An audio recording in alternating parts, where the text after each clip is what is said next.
आपका यूनिक प्रज्ञान यूट्यूब परिवार में हार्दिक स्वागत है, वंदन है, अभिनंदन है।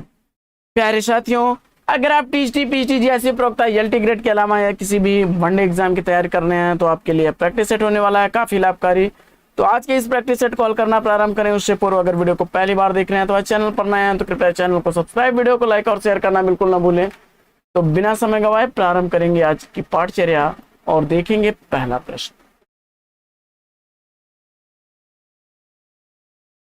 पहला प्रश्न है प्रश्न संख्या 51 कि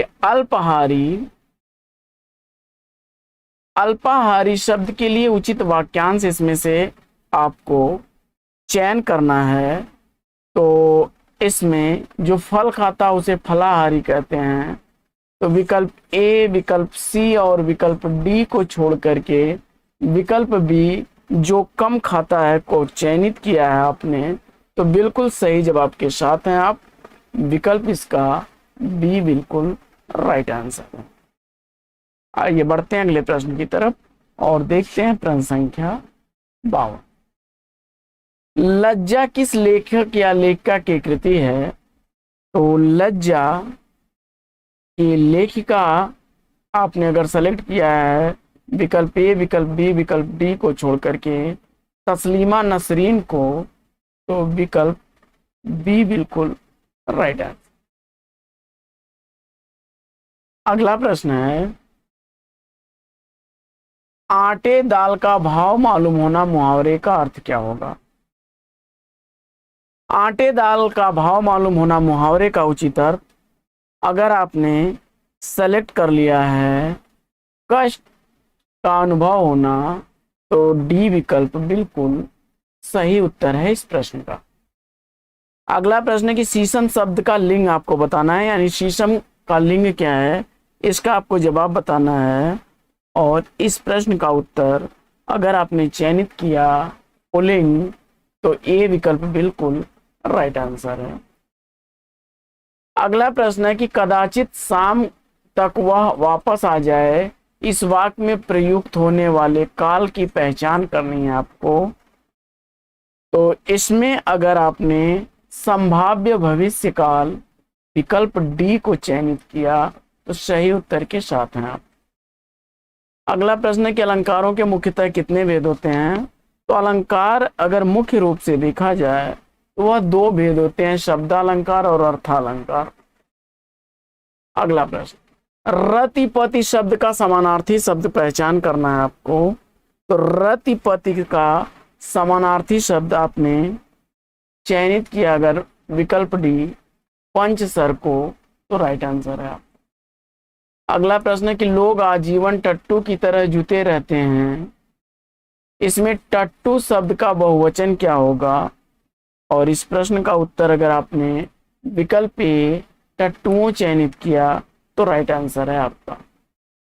अगला प्रश्न है कि जयद्रथ वध किस लेखक या लेखिका की कृति है? जवाब हो जाएगा विकल्प ए मैथिली शरण गुप्त।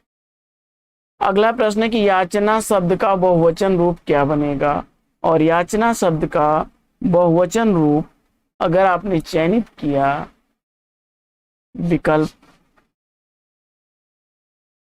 यह बहुवचन रूप में ही प्रयुक्त होता है, विकल्प डी इसका राइट आंसर हो जाएगा।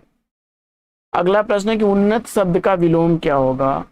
उन्नत शब्द का विलोम अगर आपने चयनित किया है अवनति, तो सी विकल्प बिल्कुल सही उत्तर है। अगला प्रश्न है कि सरसीज का पर्यायवाची शब्द निम्नलिखित में से कौन सा है? तो सरसीज शब्द का पर्यायवाची अगर आपने चयनित किया विकल्प ए नलिन, तो राइट आंसर के साथ हैं। प्रश्न संख्या 63 है कि दिए गए विकल्पों में विपिन शब्द का समानार्थी कौन सा है? तो इस प्रश्न में अगर आपने विपिन शब्द का समानार्थी विकल्प ए चुना तो राइट आंसर के साथ हैं। अगला प्रश्न है कि बिल्ली शब्द का पुल्लिंग क्या बनेगा? बिल्ली शब्द का पुल्लिंग आपने विकल्प ए बिलाव को चुना तो राइट आंसर है आपका। अगला प्रश्न है कि ब्राह्मी लिपि से उत्पन्न लिपि इसमें से कौन सी है? ब्राह्मी लिपि से उत्पन्न लिपि अगर आपने विकल्प ए, विकल्प सी, विकल्प बी को छोड़ करके देवनागरी को चुना तो डी विकल्प बिल्कुल राइट आंसर। अगला प्रश्न है कि कई दर्शक गण किस विशेषण का उदाहरण है?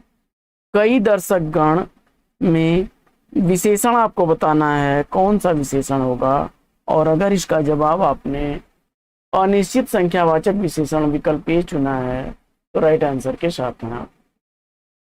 अगला प्रश्न है कि नीचे दिए गए शब्द किस गुणवाचक विशेषण के प्रकार हैं?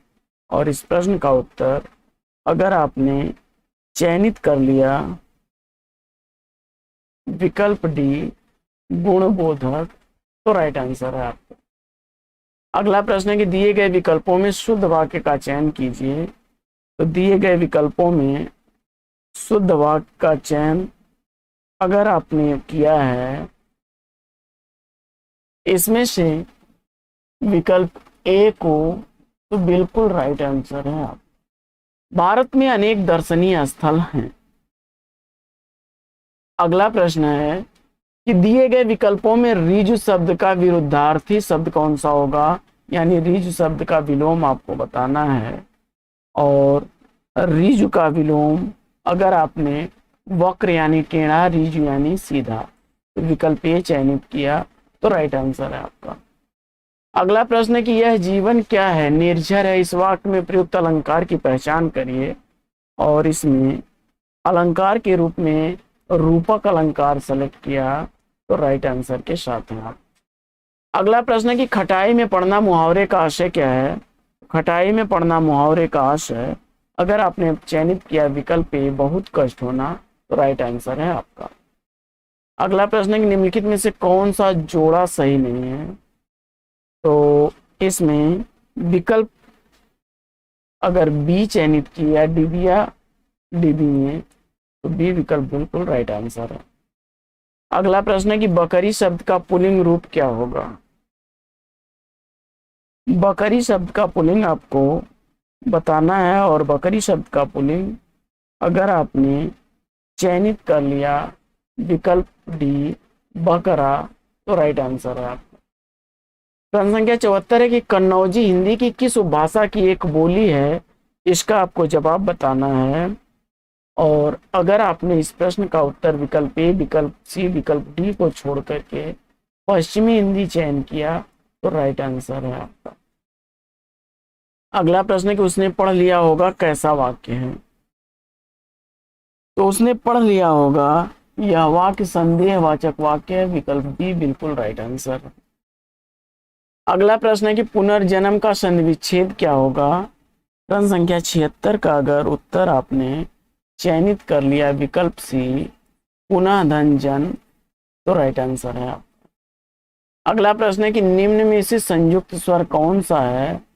इसका आपको जवाब बताना है और इसका उत्तर अगर आपने सेलेक्ट किया अ धन ई के योग से ये बनता है, विकल्प डी इसका राइट आंसर है।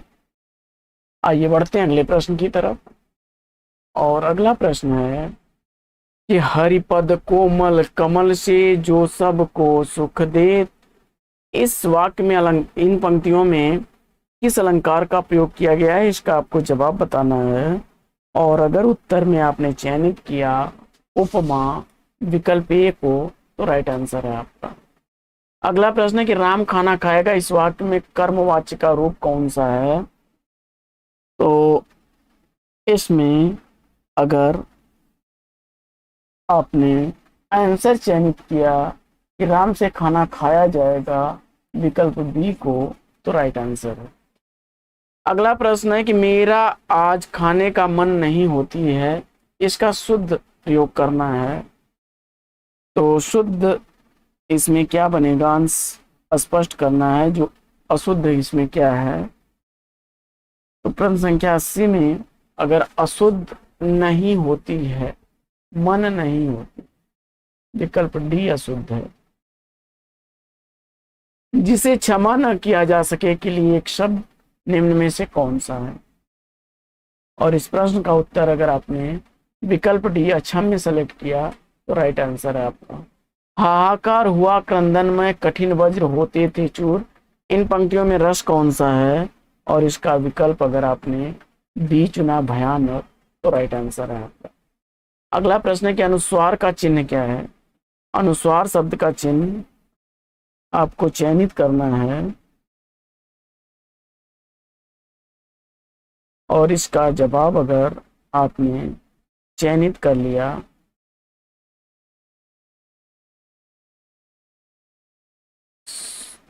अनुस्वार शब्द का चिन्ह कौन सा बनेगा? तो स्वर के ऊपर की एक जो बिंदी होती है, विकल्प डी बिल्कुल राइट आंसर है इसका। अगला प्रश्न है कि हिमालय के लिए सही संधि विच्छेद क्या होगा? और इसका जवाब अगर आपने हेमधन आलय हिमालय चुना विकल्प डी को तो राइट आंसर है आपका। अगला प्रश्न है कि स्त्री के लिए सही पर्यायवाची वाले शब्दों की पंक्ति को चुनना है। तो त्रिया, वनिता और नारी विकल्प ए इसका राइट आंसर हो जाएगा। अगला प्रश्न है कि रसखान, रहीम, देव, रत्नाकर आदि किस मुख्यतः कवि मुख्यतः किस बोली में रचना करते थे? और आपने अगर ब्रज भाषा सेलेक्ट किया तो बिल्कुल राइट आंसर है आप। अगला प्रश्न है कि पक्षी दाना चुग रहा है, इसमें रेखांकित शब्द जो पक्षी है इसका पर्यायवाची शब्द इसमें से कौन सा नहीं है? इसमें खग, नभचर, अंडज पक्षी शब्द के पर्याय हैं। विकल्प ए जो है कमल का पर्याय है। अगला प्रश्न, निम्नलिखित में से कौन सा उपमा अलंकार का एक तत्व नहीं है?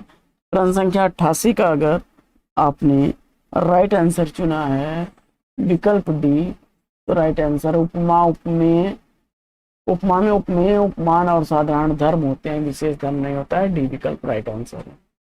अगला प्रश्न है कि चतुर विद्यार्थी से प्रश्न पूछे, इस वाक्य में विशेषण कौन सा है? तो यहाँ पर विद्यार्थी की विशेषता कौन बता रहा है? और आपने चतुर सेलेक्ट किया तो राइट आंसर है। अगला प्रश्न है कि हस्तलिखित का सही सामासिक विग्रह क्या होगा?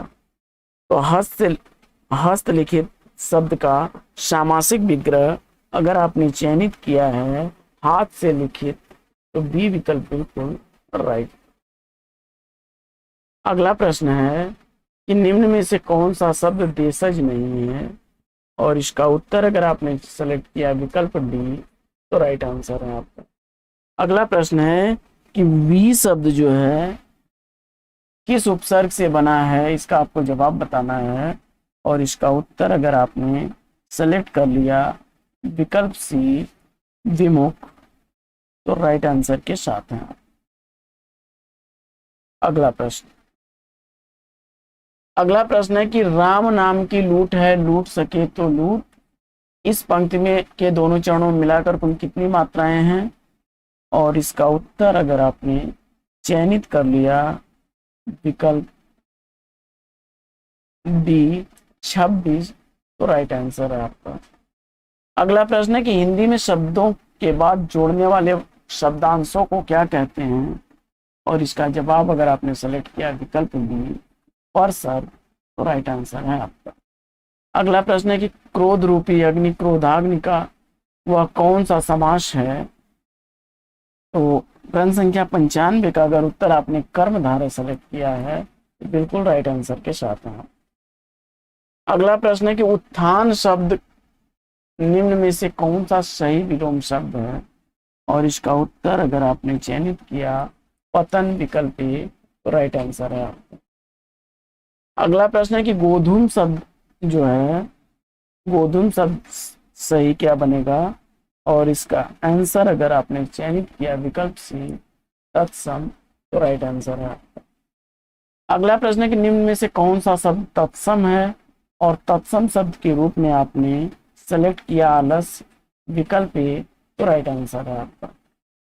अगला प्रश्न है कि निम्न वाक्यों में पूर्ण वर्तमान काल को स्पष्ट कीजिए। तो इसमें अगर आपने चयनित किया है हमारे पढ़ने का समय हो गया है विकल्प ए तो राइट आंसर है आपका। अगला प्रश्न है कि निम्नलिखित में तत्सम तद्भव का सही युग्म कौन सा है? और इस प्रश्न का उत्तर अगर आपने चयनित किया विकल्प बी अछवाट अखाड़ा तो राइट आंसर है। तो साथियों आज की पाठचर्या में लेंगे यहीं पर विराम। वीडियो अगर अच्छा लगा तो वीडियो को लाइक और शेयर कर दीजिए। चैनल पर पहली बार है तो चैनल को सब्सक्राइब कर लिए। फिर मिलते हैं आपसे अगले वीडियो में एक नए प्रकरण, एक नए टॉपिक, एक नए अंदाज में। तब तक के लिए लेंगे आपसे विदा। आपका जीवन मंगलमय हो। बेस्ट विशेष बेस्ट ऑफ लक। जय हिंद साथियों।